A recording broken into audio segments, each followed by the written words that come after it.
Up next on End of the Day Beer Review, we're going to be looking at Nightfall of Diamonds by Fonta, Flora Brewery. And this is coming in at 8.5% ABV. Check it out.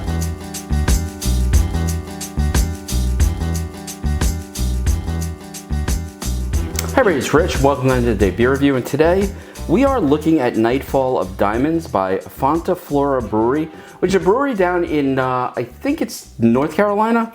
I don't know. Does it say on here? North Carolina. Yeah, okay. So it's North Carolina. Now, this is an Imperial Stout, and it says that it is a Moravian cookie-style Imperial Stout mashed with Mrs. Haynes cookies and conditioned on cinnamon, clove, fresh ginger, and nutmeg. And it's brewed in collaboration with Stella Brew, brewed with water from our wells and 58% local ingredients. It actually says that right there.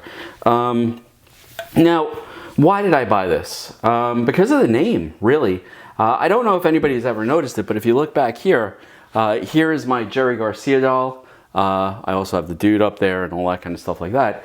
But I am an enormous fan of the Grateful Dead. So when I saw Nightfall of Diamonds sitting there on the shelf, you know, the immediate lyric popped in my head, which is from the song Dark Star. My favorite one, by the way, is the one on the album Live Dead, followed by the Veneta, Oregon show. Love that one too. But I mean, there are so many Dark Stars, and since it is probably one of my favorite Grateful Dead songs, be quite honest, Brown Eyed Woman, probably the one I listen to the most, and Scarlet Fire from 5877, that's another one. But you know, Dark Star is one that I have been listening to since I started listening to the Dead, and I was really impressed to see Nightfall of Diamonds on a can, and then to see that it's in collaboration with Stella Brew, which is also another Grateful Dead reference. I was sort of excited for this beer. Excuse me. I don't know why my voice has been going in and out, so what am I going to do tonight to help that? I'm going to drink. All right, let's crack this open. I do have the stout glass here. I do see a couple of water spots, even though I cleaned it meticulously a few moments ago. Let's see if I can get all of that out. Oh, and look at that, there's also some water in there. All right. Alrighty, let's give it a pour and see what we have. First off, this pours a dark brown, edging onto black.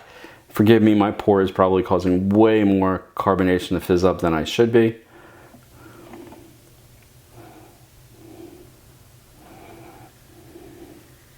Now, I want to say I spent about $6 on this can. About 2 fingers ahead, but that's probably from my crappy pour.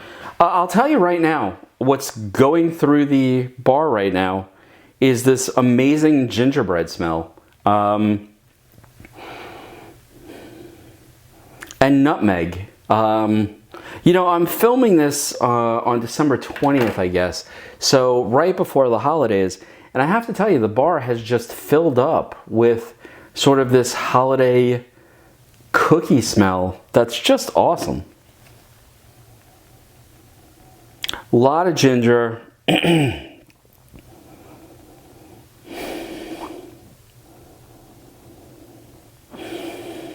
What is that? There's definitely nutmeg, some cinnamon, and there's something else that might be allspice, but I have to go and smell allspice again to make sure that I know. This smells like a freaking gingerbread cookie that's been dusted with just a little bit of cinnamon. It smells like the holiday season, like I will be honest with you. Let's see, what do they say? They say conditioned cinnamon, clove. It was clove that I smelled. It wasn't allspice, it was clove. That's what it was. Damn, okay. I don't know if there's coffee in here, but I'm sort of excited to try it. All right, let's see.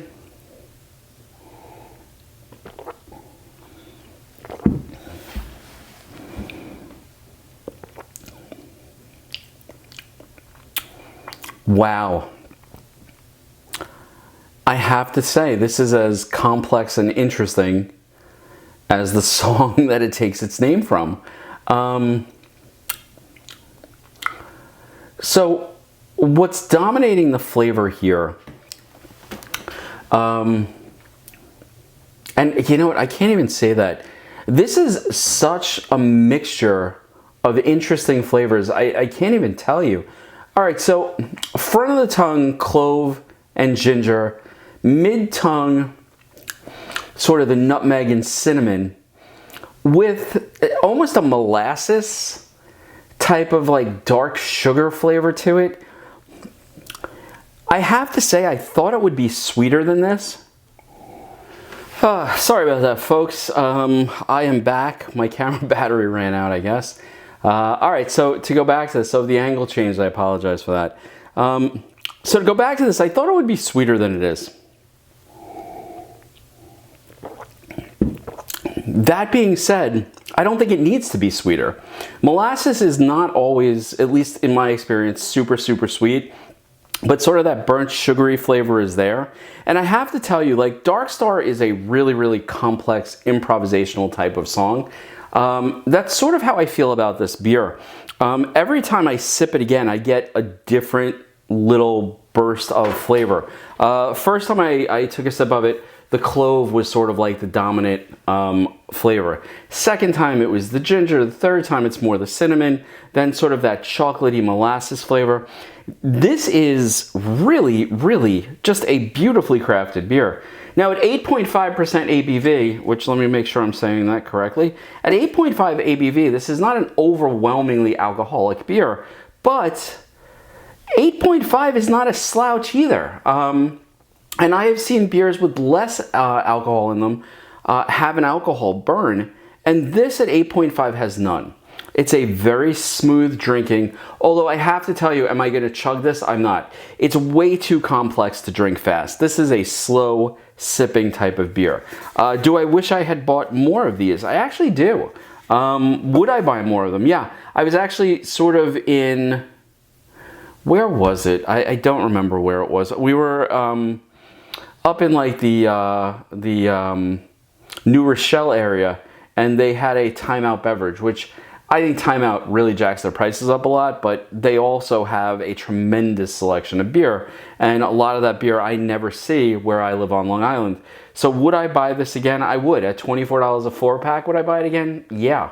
But this is not a beer that I would sit there and want to drink just by myself. This is a beer that I would love to drink with people and, you know, sit down and have the conversation about the flavors that we're getting. And I'd really be interested to see how other people perceive it. As far as I'm concerned, this is a beautiful holiday-ish stout. I can't taste nutmeg without thinking Christmas, you know, New Year's, that type of stuff, winter festivals, whatever. And with that in mind, to me, this drinks like almost a gingerbread cookie that's just beautifully crafted. And so to me, it's the perfect sort of holiday share-out beer. Would I buy it again? Yes. But would I buy it for myself? No, I would buy it to share with other people because it really is that good.